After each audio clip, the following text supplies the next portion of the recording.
things that we want. We want rapid testing in the airports so that Canadians can travel safely and we can get back in the sky. We want assistance for the employees who are furloughed and laid off so they can support their families.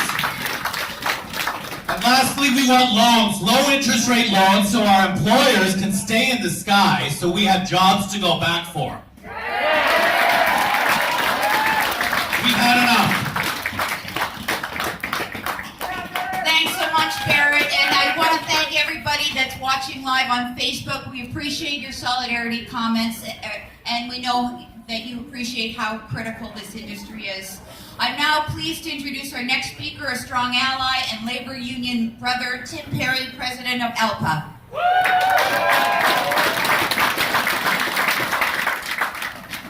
Hi, everybody. Thank you so much for coming. This means the world. When we stand like this together, people listen.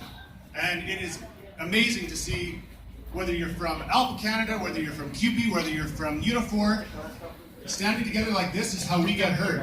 So we've been telling the government that we need financial support for this industry, sector-specific support for this industry now, and now they can see all of us standing together saying the exact same thing. So thank you very much.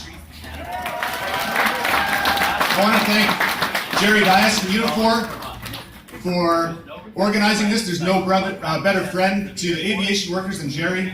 And we stand together when we talk to the Prime Minister's office, whether it's a Minister Freeland's office. We're standing together saying that we need financial support, we need rapid testing, and we need to evolve our quarantine measures so Canadians can safely travel around our country and connect our country to the rest of the world. So thank you very much to Jerry. Thank you everyone for coming. And let's get this message out there. It doesn't stop today. Let's keep going. Thank you. Thanks so much, brother. We appreciate your comments today and your solidarity. I'd now like to introduce our national president of Unifor, Jerry Dias.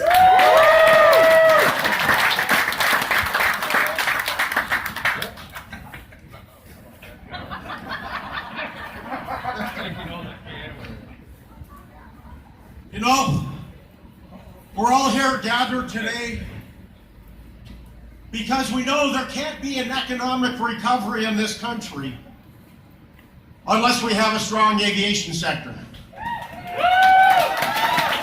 And so in order for us to look at where we need to go, we need to take a look at where we've been. Because when COVID hit, as a nation, like many other countries around the world, we were completely unprepared. We were unable to provide the most basic personal protective equipment to keep frontline workers safe. We didn't have the mechanisms in place, and it became clear that we were depending on other countries around the world to provide the most basic safety for Canadians. And over the last 6-7 months, we know who has really come forward. Because we know who the real COVID heroes are. It's workers in grocery stores, those that work in long-term care facilities, those that provide transportation. And I want to remind everyone the role that we all played. Because it wasn't so long ago that Canadians were stranded around the world in some of the most dangerous hotspots globally. And who was there for them? You were there for them. Our pilots flew them home with pride. Our air traffic controllers made sure that they guided those planes home safely. Our frontline flight attendants, customer sales and service agents, maintenance workers, we're all here welcoming Canadians back and working under the best conditions they could without the proper protective equipment. So here we are today. Because we have to learn from our past to understand where we're going for the future. So what are we talking about? We're talking about ensuring we have a strong industry when the economy starts to rebound, because think about this. The key to any successful economy is through transportation. It's through moving cargo and people on trains. It's by moving products through trucks. It's about having a strong seaway. It's about having a trucking industry, and of course, it's about having a strong aviation sector. Because we know that at the time when things are going to start to rebound, how will we do that if we have employers that are no longer in business? How can we do it if we have pilots that have lost their certification because we weren't proactive today? What do we do when we know that we have all of the future as it relates to the air traffic controllers? All the young people in training have been let go. And talks now about laying off within the air traffic controllers. Who are going to guide the planes home safely? So in order to think about the future, you need to think about the present. And that's why we're all here. Because if we take a look at what the other countries are doing around the world, they're stepping up because they understand there's no recovery unless you have an industry. So what is it that we're asking for?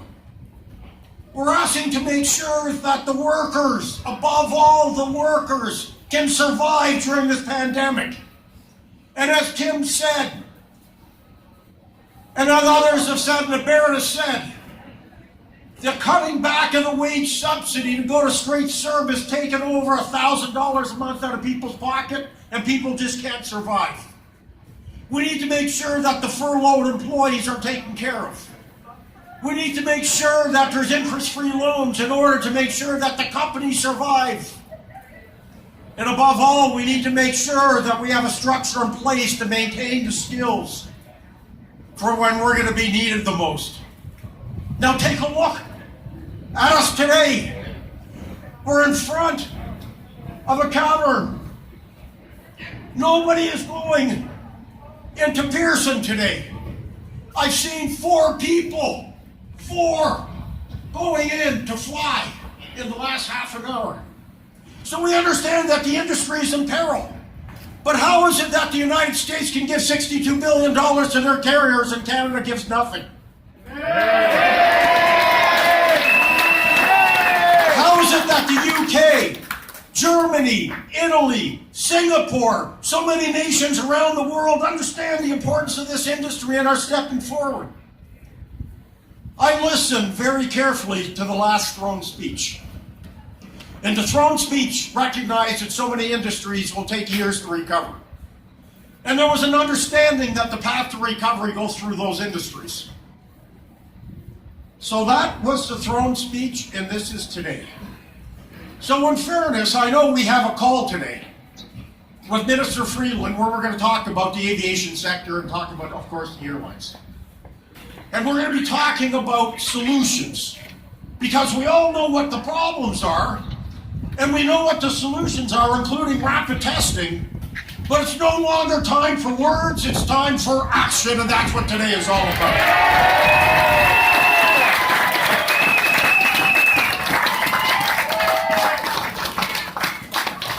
I want to leave you with one final thought, because there can be no recovery. There can be no movement of cargo. There can be no movement of people. None of this can happen without your collective brains, sweat, and commitment. And we should never forget the role that we play in a stable economy. Thank you very much. Let's get it done. You know, one other piece, because there's so many jobs that are impacted by us here today, by the industry that we don't even think about or talk about. And I think about the workers in the garages, the parking garages. I think about the limo drivers. Think about the limo drivers, of which 2/3 of the vehicles are parked. Shame. The 1/3 that are still driving are doing 1 run a day and still paying all of their airport fees. So every day that they work, they lose money providing a service.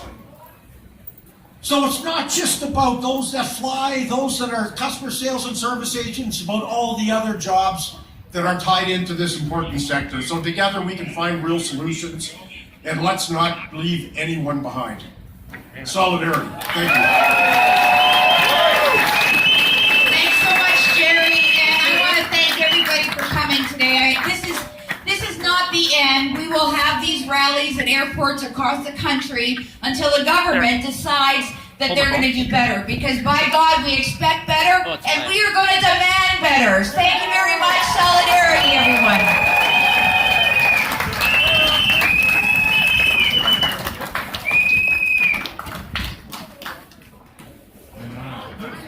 They did exactly what we talked about yesterday, eh?